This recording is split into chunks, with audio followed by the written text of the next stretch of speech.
오늘 저에게 주시는 하나님의 말씀은 구약성경 욥기 38장 12절에서 30절까지 말씀, 신약성경 고린도전서 13장 11절에서 13절까지 말씀입니다. 먼저 우리 구약성경 욥기 38장 12절에서 30절까지 말씀 제가 먼저 읽고 여러분들이 먼저 읽고 교독합니다. 욥기 38장 12절에서 30절까지 말씀 교독합니다. 내가 너희 날에 아침에게 명령하였느냐? 새벽에게 그 자리를 일러 주었느냐?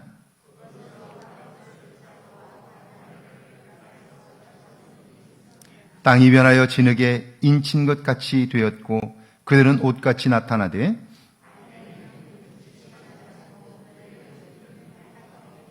내가 바다의 샘에 들어갔었느냐? 깊은 물 밑으로 걸어다녀 보았느냐?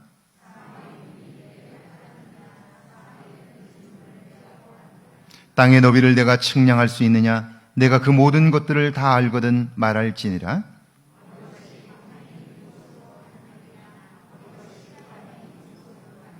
너는 그의 지경으로 그를 데려갈 수 있느냐? 그의 집으로 가는 길을 알고 있느냐?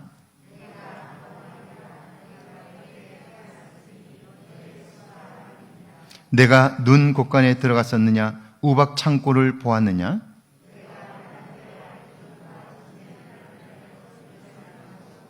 광명이 어느 길로 뻗치며 동풍이 어느 길로 땅에 흩어지느냐?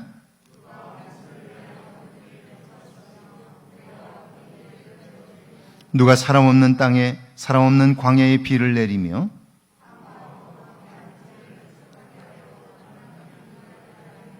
비에게 아비가 있느냐? 이슬방울은 누가 낳았느냐? 같이 읽습니다. 물은 돌같이 굳어지고 깊은 바다의 수면은 얼어붙느니라. 아멘. 신약성경 고린도전서 13장 11절에서 13절까지 말씀 함께 봉독합니다. 11절에서 13절까지 말씀입니다. 함께 봉독합니다. 내가 어렸을 때에는 말하는 것이 어린아이와 같고 깨닫는 것이 어린아이와 같고 생각하는 것이 어린아이와 같다가 장성한 사람이 되어서는 어린아이의 일을 버렸노라.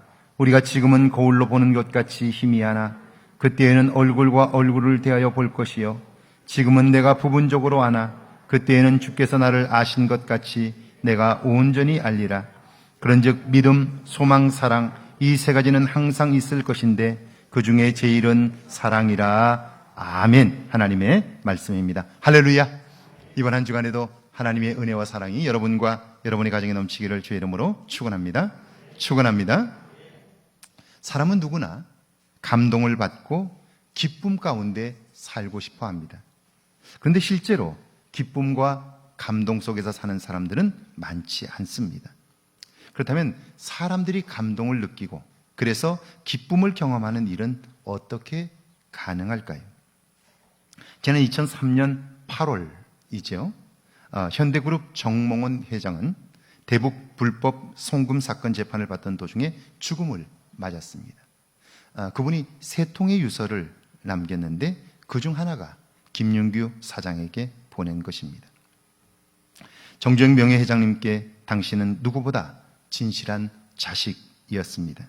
당신이 회장님을 모실 때 보면 자식의 한 사람으로서 부끄러웠습니다. 명예회장님께서 원하셨던 대로 모든 대북 사업을 강력히 추진하기 바랍니다. 그러면서 그는요 이렇게 마무리를 했습니다. 너무 자주 윙크하는 버릇을 고치세요. 그렇게 쓴 거예요. 여러분, 유서에 웬 윙크하는 버릇입니까? 이상하지 않나요? 김윤구 사장은 자주 눈을 깜빡거리는 습관이 있습니다. 그런데 그것은 그가 하고 싶어서 하는 게 아니에요. 1987년 7월 김윤규 사장은 리비아 발전소 입찰 상담을 위해 출장을 갔어요. 그런데 그곳에서 그가 탄 비행기가 트리폴리 공항에서 추락을 했고요. 탑승객 70여 명이 사망하는 큰 사고가 있었습니다. 다행히 김윤규 사장은 그 비행기를 타고 있었지만 목숨을 건졌는데요. 그때 이 눈 주위의 근육을 다쳐서 그것이 떨리는 그런 증상을 앓게 되었습니다. 사실 사고 후에 얼마 동안 치료만 했더라면 그것을 완전히 고칠 수 있었을 텐데요. 그런데 회사 일로 치료 시기를 놓쳤고요. 평생 장애를 겪게 되었던 거죠. 정 회장은 그런 김윤규 사장에게 늘 미안한 마음을 가지고 있었고요. 마지막 유서에도 그 마음을 남긴 거예요. 여러분, 그걸 본 김윤규 사장의 마음이 어땠을까요? 사랑하는 사람을 잃은 아픔과 더불어 닭똥 같은 감동의 눈물이 펑펑 흘렀습니다. 감동이란 진실한 사랑으로부터 나오는 것인데요. 받은 은혜를 표현할 때 생기는 거예요. 모세가 지난 40년을 돌아보며 감격한 내용이 바로 그것이죠. 이스라엘이여, 너는 행복한 사람이로다. 여호와의 구원을 너같이 얻은 백성이 누구냐? 그래요. 여러분, 모세의 40년의 삶에 행복한 일들만 있었나요? 기쁨의 일들만 있었나요? 골치 아프고 힘들고 고통스러운 시간들이 얼마나 많았는지 몰라요. 그런데 그는 행복한 사람이라고 말해요. 어떻게 그럴 수 있나요? 받은 은혜를 기억하고 그 은혜를 표현하면서 그는 감동을 전하는 거죠. 다윗도 그래요. 주 여호와여, 나는 누구요며 내 집은 무엇이기에 나를 여기까지 이르게 하셨나이까. 하나님의 은혜에 감격하며 기뻐하는 거예요. 그런데 우리가 다윗의 삶을 알잖아요. 그가 왕이 되기 전에 얼마나 고통스러운 삶을 살았나요? 도망자의 신세로 매일 매순간 죽음의 위기를 경험하면서 하루하루를 버텼잖아요. 그런 삶의 시간들이 얼마나 많았어요. 왕이 된 이후에는 그런 시간이 없었나요? 왕이 된 이후에도 그는 왕권을 유지하기 위해서 마음 졸인 날들이 많아요. 아들의 반란으로 인해서 그는 죽임을 당할 위기도 겪었어요. 그런데 그는 자기 삶을 돌아보면서 나야말로 정말 은혜를 받은 사람이라고, 하나님의 축복을 받은 사람이라고 감격하고 있어요. 어떻게 그럴 수 있나요? 아무리 생각해도 나는 왕이 될 만한 사람이 아니에요. 이런 삶을 살 만한 사람이 아니에요. 그러니까 지금 누리는 모든 것은 다 하나님의 은혜인 거예요. 그 은혜를 알고 표현하게 되니까요, 감동이 그의 삶에 있는 거예요. 그뿐 아니라 감동은 자기 희생적 헌신을 인정받을 때에 맺히는 열매입니다. 아브라함아, 아브라함아, 그 아이에게 손을 대지 말라. 내가 내 아들 독자까지도 내게 아끼지 아니하였으니 내가 이제야 내가 하나님을 경외하는 줄을 아노라. 또 내가 참고 내 이름을 위하여 견디고 게으르지 아니한 것을 내가 아노라. 하나님이 우리를 향해서 알고 계시다고 말씀해요. 하나님이 나의 수고와 나의 고통과 아픔을 알고 계시대요. 특별히 믿음 안에 살면서 하나님을 기쁘시게 하기 위하여 애쓰고 힘쓴 일들, 누군가로부터 모함을 받고 오해를 받고 힘겨워했던 시간들 하나님이 알고 계시다고 말씀하셔요. 하나님이 그 수고와 헌신을 인정하셔요. 그걸 인정받으니까 감동하는 거예요. 그래서 그분을 위해서라면 죽음도 고통도 넉넉히 견디는 거죠. 이것이 하나님과의 관계에서 굉장히 중요할 뿐 아니라 사람들 간의 관계에서도 마찬가지인 것이죠.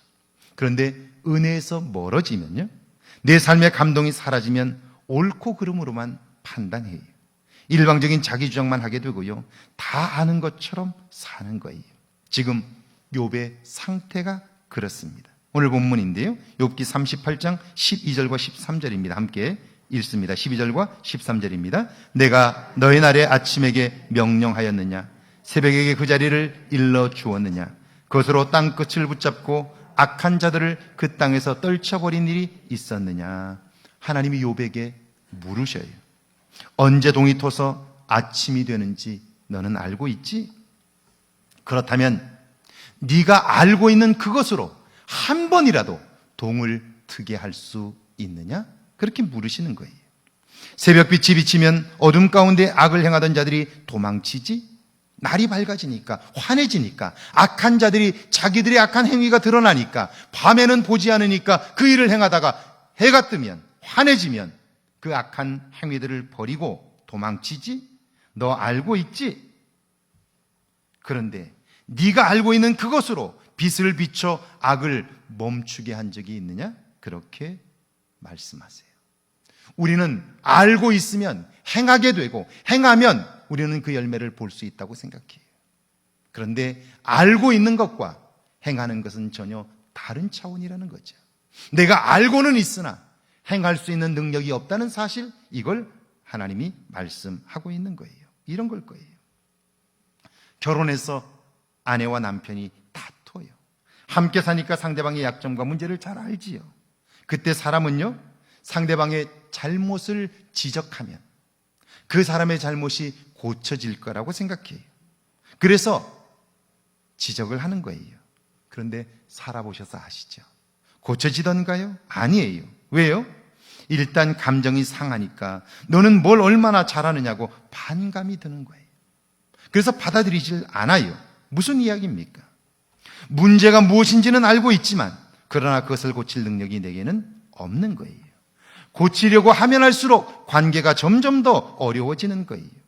욥은 친구들을 향해 내가 옳다고, 너희들은 틀렸다고 공박을 했어요. 그래서 논쟁이 끝났나요? 고통과 어려움에서 내가 힘을 얻었나요? 아니요, 오히려 힘들어졌어요. 그렇다면 우리가 자꾸 큰 어려움을 만날 때마다 관심해야 할 것은 내가 아는 것이 아니에요. 우리는 어려움을 만날 때 왜 이런 일이 생겼다고 나 스스로 판단하고 그걸 이야기해요. 그런데 아는 그것으로는 결코 문제를 해결할 수 없다는 말씀이에요.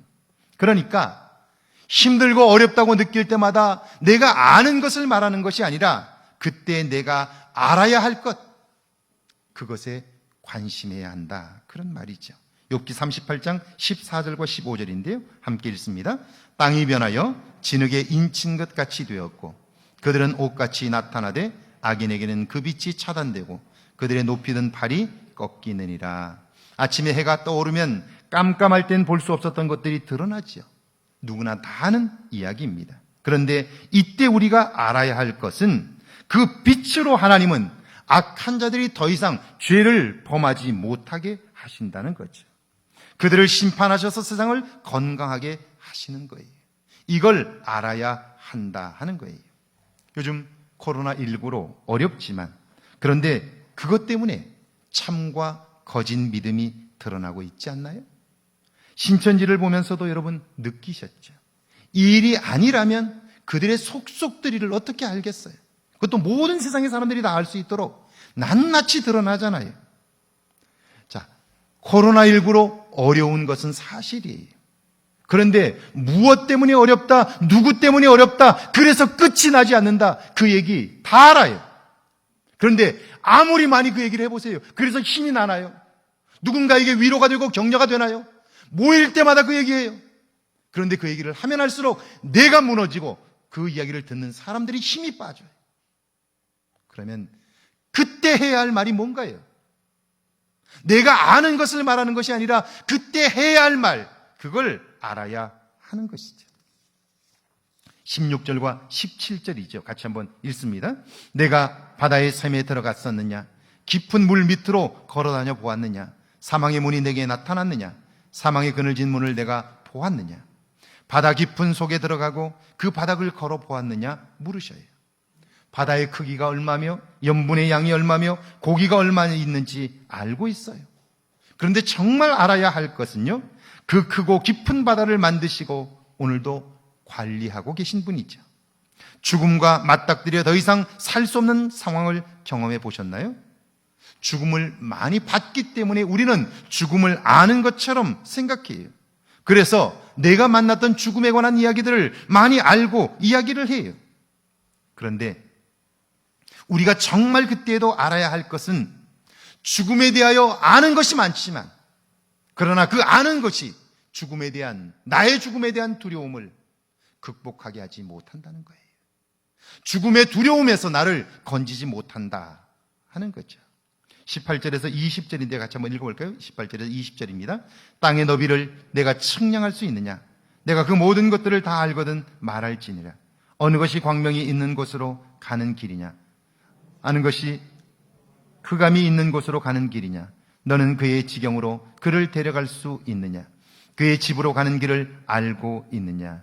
내가 그 모든 것을 다 알거든 말할지니라. 아는 것도 온전하지 못하지만 다 안다고 생각하면 정말 알아야 할 것들을 놓치는 거예요. 하나님은 욥에게 그걸 말씀하고 있어요. 그의 말이 틀리지 않았어요. 그의 주장이 엉뚱한 게 아니에요. 다 맞아요. 그런데 네가 알고 있는 그 말을 함으로써 그게 오늘 이 현실 앞에서 너에게 어떤 도움이 되느냐? 그 말이 주변 사람들에게 어떤 도움이 되느냐? 그걸 묻고 있는 거예요. 이때는 알아야 할 것이, 아는 것이 아니라 그때도 알아야 할 것, 그것에 관심하며 그걸 이야기하게 될 때 그 말이 나를 새롭게 세우고 주변 사람들을 격려할 수 있게 되는 거죠. 그러니까 아는 것이 아니라 알아야 할 것에 관심해야 한다, 그런 말입니다. 대한축구협회는 이 한국 축구 발전을 위해서 재능 있는 선수들을 선발해서 매년 유럽으로 유학을 보냈습니다. 2008년 제6기 유학생으로 독일에 간 선수가 지금 유럽에서 활동하고 있는 손흥민 선수입니다. 이때 6명이 함께 갔는데요. 손흥민 선수만 그곳에 남고 나머지는 다 돌아왔어요. 재능으로 본다면 비슷비슷합니다. 특출하지 않아요. 그런데 손흥민 선수만 거기에 남고 지금 유럽에서도 아주 탑 클래스의 선수가 되었습니다. 그렇다면 어떻게 함께 갔는데 손흥민 선수만 그곳에 남게 되었고 오늘 그가 독보적인 선수로 성장할 수 있었는가? 그 비결이 도대체 뭔가 우리가 관심할 필요가 있죠. 그 이유를 유학생으로 함께 갔던 이강 선수는 이렇게 이야기를 합니다. 처음 독일에 갔을 때 말이 통하지 않아요. 훈련 방식이 다릅니다. 먹는 것도 입에 맞질 않습니다. 게다가 운동을 하다 보면 말이 통하지 않으니까 독일 친구들이 놀리는 거예요. 그러니까 운동을 하면서 엄청나게 스트레스를 받아요. 이런 상황에서 힘들기 때문에 아이들은요, 시간만 나면 하고 싶은 대로 하는 거예요. 스트레스를 받으니까 자기 감정이 움직이는 대로 화가 나면 독일 친구들과 싸우고 쉬는 시간이 되면 자기가 하고 싶은 것들을 하며 지내는 거예요. 그런데 손흥민은 달라요. 하고 싶은 대로 하는 게 아니라 그때에도 축구 선수로서 해야 할 일을 하는 거예요. 내가 하고 싶은 건 많지요. 하고 싶은 말도 많지요. 그런데 그걸 하는 게 아니라 내가 알고 있는 것, 내가 하고 싶은 걸 하는 게 아니라 축구 선수로서 내가 지금 여기 왜 와 있지? 내가 여기 와서 해야 할 일이 뭐지? 그걸 생각하고 그걸 그때에도 하는 거예요. 이런 태도가 시간이 지나자 확연한 실력 차이를 가져오게 되었고요. 아직 좀 더 훈련해서 성장해야 하지만 감독들의 눈에 그게 탁월하게 다른 점으로 보인 거예요. 감독들이 그를 뽑은 이유는 실력 때문만이 아니에요. 그의 태도가 성장 가능성을 보여주었기 때문이죠. 어떤 상황을 만나면 우리는 아는 것으로 판단해요. 그런데 우리가 하나님 나라의 대표 선수라면, 성숙한 그리스도인이라면 아는 것이 아니라 그때에도 알아야 할 것에 관심하는 거예요. 이런 상황에서 하나님은 무엇을 원하실까? 나에게 무엇을 기대하실까? 하는 거예요. 이것이 중요해요. 왜냐하면 그것이 힘들고 어려운 나를 세워주기 때문이죠. 속사람을 새롭게 하고요. 나를 통해서 하나님이 살아계심을 세상에 나타내기 때문이에요. 21절 이하에 하나님께서 너는 아느냐? 계속해서 물으시는 이유도 바로 여기에 있어요. 그래, 네가 안다고 하자. 아는 그것이 네 삶에 어떤 긍정적인 영향을 미치고 있느냐? 네가 알아서 하는 그 많은 말들이 너의 삶에 어떤 도움을 주고 있느냐? 너의 인생의 미래에 어떤 영향을 미치고 있느냐? 그걸 하나님이 묻고 계신 거죠. 오늘 시작의 본문인데요. 고린도전서 13장 11절입니다. 같이 한번 읽어볼까요? 11절입니다. 내가 어렸을 때에는 말하는 것이 어린아이와 같고 깨닫는 것이 어린아이와 같고 생각하는 것이 어린아이와 같다가 장성한 사람이 되어서는 어린아이의 일을 버렸노라.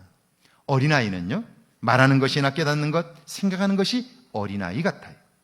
자기가 아는 것으로 모든 걸 판단해요. 확신하고 행동해요.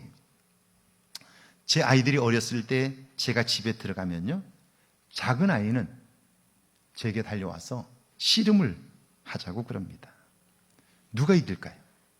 우리 아이하고 저하고 씨름하면 누가 이길까요?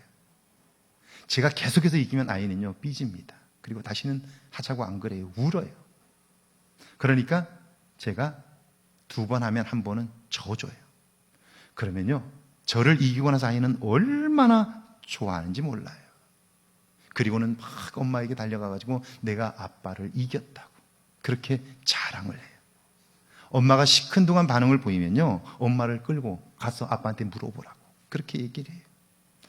아이가 제가 져줬다는 걸 알까요, 모를까요? 몰라요. 아빠가 져줬다는 사실을 모르니까 의기양양하게 자기가 이겼다고 생각하는 거예요.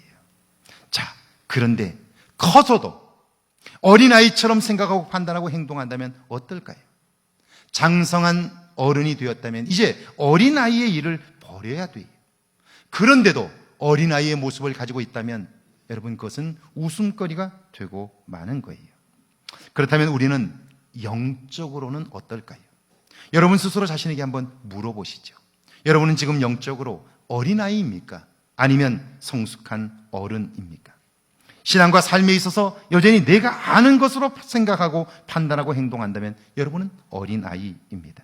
다 아는 것처럼 산다면 조금 더 성장하지 못한 것입니다. 고린도서 13장 12절인데요. 같이 한번 읽습니다. 우리가 지금은 거울로 보는 것 같이 희미하나 그때에는 얼굴과 얼굴을 대하여 볼 것이요. 지금은 내가 부분적으로 아나 그때에는 주께서 나를 아신 것 같이 내가 온전히 알리라. 우리가 지금은 거울로 보는 것 같이 희미하나 지금 거울은 너무나 선명해요. 그런데 이때 거울은요, 구리로 만든 동경입니다. 아무리 닦아도 선명하지 않아요. 우리가 하나님에 대하여 하나님이 하시는 일에 관하여 아무리 많이 안다고 해도 그것은 지극히 일부입니다. 아는 것이 완전하지 못하다는 거예요. 그래서 그것으로 판단하고 평가하면 안 되는 거예요. 실수할 수밖에 없는 거예요. 특별히 영적인 일, 하나님이 하실 일, 나를 통하여 하실 하나님의 일, 그것을 우리는 몰라요. 그런데 그걸 아는 것처럼 행하면 그 사람은 어린아이인 거죠. 자, 그때가 되면, 그때란 언제일까요? 주님이 나를 만나 주신 날이에요. 왜 이런 일을 겪게 하셨는지, 왜 나를 이런 상황에 두셨는지 말씀하신 때지요. 그날이 되면 얼굴과 얼굴을 대하듯 막연했던 것들이 선명해지고요, 부분적으로 알던 것이 전체적으로 보여지는 거예요. 그러니까 아는 것으로 그 날을 맞을 수는 없어요. 다만 그때에도 내가 알아야 할 것은 모른다는 사실이에요. 하나님은 나를 사랑하시고 결코 나를 버리지 않는다는 거예요. 그 믿음이 결코 나를 지켜주고요, 나를 견디게 하는 거예요. 내가 아는 것이 아니라 하나님에 대한 믿음만이 그때에도 나를 지켜주고 나를 세워주고 견디게 하는 거예요. 그래서 13절이죠. 같이 한번 읽습니다. 13절입니다. 그런즉 믿음, 소망, 사랑, 이 세 가지는 항상 있을 것인데 그 중에 제일은 사랑이라. 믿음이 어떤 상황에서도 나를 견디게 하지요. 어떻게 그것이 가능한가요? 믿음은 우리에게 소망을 주기 때문이에요. 나를 사랑하시는 하나님을 믿기에 놀라운 반전을 기대하는 거예요. 하나님이 결코 나를 버릴 수 없다는 사실을 믿기에 고난과 고통 속에 있는 하나님의 뜻을 생각하는 거예요. 이 일을 통해 나를 새롭게 하시는 하나님을 기대하는 거죠. 그렇다면 고통과 환난 속에서, 좌절과 절망 속에서도 기대와 소망을 가지게 하는 믿음의 내용이 뭘까요? 그것이 사랑인 거예요. 나를 위하여 당신의 아들을 아끼지 않은 사랑, 내가 힘들어 기도할 때 응답하셨던 사랑, 힘들고 지칠 때마다 나를 위로하신 사랑, 그 사랑을 우리가 알고 있기에, 그 사랑을 믿기에 우리는 견딜 수 있는 거예요. 이때 알고 있는 지식은 머리로 하는 게 아니에요. 배워서 하는 거 아니에요. 그것은 내 삶으로 경험한 하나님에 관한 지식이에요. 어렵고 힘들 때 내가 울며 기도했더니 하나님이 내 기도를 들으셨어요. 할렐루야. 도저히 불가능한 일이었어요. 다른 방법은 없었어요. 그래서 울며 하나님께 도움을 요청했더니 하나님이 내 기도를 들으시고 응답하셨어요. 나를 사랑하셔서 응답하신 거예요. 그 사랑, 그 사랑의 지식이 내 속에 있어 나로 하여금 그 하나님을 신뢰하게 만들었던 거예요. 그러니까 그 사랑이 나로 하여금 그 하나님을 신뢰하게 만들었고, 그 하나님을 신뢰했더니 그분으로 인한 소망이 내 안에 충만하여 기필코 하나님의 일을 이룰 수 있게 되었던 거죠. 소망의 줄을 견고히 붙잡을 수 있었던 거예요. 유현진 선수가 뛰었던 LA 다저스의 마무리 투수 케니 젠슨이라고 하는 친구가 있습니다. 이 친구 유니폼에 있는 번호를 한번 정확히 한번 주목해서 보시고 여러분 기억하시면 좋겠어요. 74번이죠. 이 켈리 젠슨은 여행사 가이드를 하는 엄마가 아이 셋과 병든 남편을 책임지며 사는 가정 출신입니다. 그의 고향 아이들은 작은 섬마을 출신인데요. 야구를 좋아했는데 집안이 가난한 젠슨은 글러브를 살 돈이 없어요. 그는 원래 왼손잡이였어요. 그런데 집에서 글러브를 사줄 돈이 없기 때문에 친구들의 글러브를 빌려서 써야 하니까요. 친구들의 글러브가 다 오른손 글러브예요. 그래서 오른손잡이가 되었습니다. 그렇다고 운동을 잘한 친구도 아닙니다. 동네 팀에서 유격수를 하다가 3루수로, 3루수를 하다 1루수로, 1루수에서 포수로 계속해서 밀려납니다. 자기보다 잘하는 친구들이 많으니까 계속해서 밀려났던 거예요. 이런 상황이면 그 아이가 상처를 받고 야구를 그만둘만 해요. 그런데 켈리는 아닙니다. 손에서 야구공을 놓지 않습니다. 16살 때 LA 다저스의 가장 낮은 팀에 계약을 했는데요. 그런데 운동을 하면서 지도자들이 보니까 행동이 반듯해요. 인성이 좋고요. 연습할 때마다 최선을 다합니다. 그러니까 받아들이는 능력이 탁월한 거예요. 2009년 월드 클래식 베이스볼에서 포수를 했는데요. 그걸 본 코치들이 그에게 조언을 해요. 너 포수하지 말고 투수를 한번 해보라고. 그는 그 이야기를 그대로 받아들여요. 그리고 그의 재능이 빛을 발하기 시작합니다. 이후에 그는 대기록들을 세워요. 2017년 다저스와 5년 8천만 달러, 우리 돈으로 약 1,000억에 계약을 합니다. 그는 어떻게 이런 어린 시절의 고통과 아픔, 치열한 경쟁을 뚫고 성공할 수 있었을까? 기자의 질문에 그가 이렇게 대답합니다. 문제를 만날 때마다 내가 할 수 있는 일은 없습니다. 그래서 그때마다 나는 교회에 가서 기도합니다. 하나님께 울며 기도하는 일, 그것이 내가 할 수 있는 유일한 일이었습니다. 여러분, 나약한 모습 같지 않나요? 이렇게 해서 무슨 경쟁에서 성공할 수 있다고 생각하지 않나요? 그런데 그렇지 않아요. 그가 할 수 있는 일은 교회에 가서 울며 기도하는 일, 그게 자기가 할 수 있는 전부였다는 거예요. 그는 자신의 고향 교회가 있는 그 교회의 주소 74번지를 잊지 않으려고, 자기의 삶에서 그 교회를 잊지 않으려고 번호를 74번으로 달았어요. 자기 삶의 중심이 교회였던 거죠. 아니, 하나님이었던 거죠. 삶의 어려움은 계속돼요. 이 문제가 해결된다고 해서 다음 문제가 없나요? 탄탄대로가 열리나요? 아니에요. 삶의 문제는 계속돼요. 오늘 우리 청년들이 들어야 할 이야기가 바로 이 이야기예요. 여러분, 여러분의 지금 생각하고 있는 문제가 해결되면 내 삶의 문제가 없을 것 같죠? 그렇지 않아요. 죽는 그날까지 문제는 끊이지 않아요. 그러면 그 문제 앞에서 나는 어떻게 반응할까 하는 거예요. 어떻게 살아갈 거냐 하는 거예요. 아는 것으로 판단하고 행동하면 우리에게 주어지는 것은 좌절과 절망밖에 없어요. 그때 알아야 할 것, 그것을 생각하는 거예요. 켈리 젠슨은 실력으로도 여러 가지로도 부족해요. 그래서 수없이 많은 문제들을 만났어요. 자기가 어떻게 할 수 없는 문제들이. 그런데 그때에도 그는요, 자기가 알고 있는 것, 집안이 가난해서, 내가 실력이 부족해서, 그래서 아는 것으로 판단하면 좌절하고 절망하고 야구공을 놨어야 돼요. 그러나 그는 아는 것이 아니라 이때에도 알아야 할 것에 관심했어요. 나는 부족하지만 하나님이 도와주시면, 할렐루야, 하나님이 함께 하시면 내 삶은 달라진다는 사실을 그는 아는 거예요. 그리고 알고 있는 거예요. 그리고 알아야 할 건 거예요. 그래서 그는 74번을 가슴에 달고 그걸 잊지 않으려고 몸부림을 했던 거죠. 그리고 오늘 그런 그를 하나님은요, 메이저 리그를 호령하는 사람으로 세워주셨어요. 삶이 힘들고 어려울 때 아는 것으로 반응하는 것은 어린아이의 모습입니다. 성숙한 사람은 그때 알아야 할 것이 무엇인가에 관심하고요, 그것에 집중함으로 놀라운 하나님의 일을 기필코 이뤄내지요. 이런 성숙한 삶의 모습이 저와 여러분에게 있기를 주의 이름으로 축원합니다.